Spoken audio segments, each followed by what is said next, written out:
ချက်တွေကိုချက်တွေရေးသားတတ်ဖို့အတွက်ဆိုရင်တော့သားတို့သမီးတို့ကိုဒီအချက်ကလေး၃ချက်ကဒီ grade 5အတန်းအတွက်ဆိုရင်တော့သားတို့ရေးသားနိုင်ပါပါ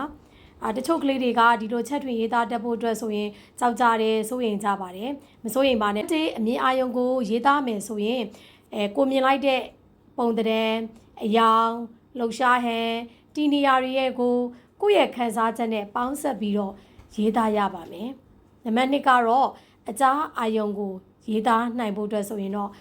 အတန်မြည်တဲ့အရာကဘာလဲဘယ်နေရာလဲဘာကြောင့်မြည်တာလဲနံပါတ်3စာပေအသည့်ကိုရေးသားဖို့အတွက်ဆိုရင်တော့ကြပြကိုးကားတွေအစိုးမိတ်ကိုးကားတွေပုံမြင်တွေဇလန်းတွေသမိုင်းအထောက်အထားတွေနဲ့ချက်တွင်ပြီးတော့ရေးသားပေးဖို့လိုအပ်ပါတယ်တချို့သောကလေးတွေကအရန်ရေးကြည့်ခြင်းတယ်ဒီချက်သားတို့ကလေစာရေးစာကုန်းတချို့စာအုပ်တွေဖတ်လိုက်လို့ရှိရင်ကြပြတွေပါတယ်ပုံမြင်နေလဲဂျားထဲမှာညက်ပြီးတော့လဲရေးထားတာတွေ့တယ်အဲ့ဒါဘလို့များရေးရတာလဲဒီချက်ရဲ့သားတို့ရေးကြည့်ခြင်းနဲ့သမီးတို့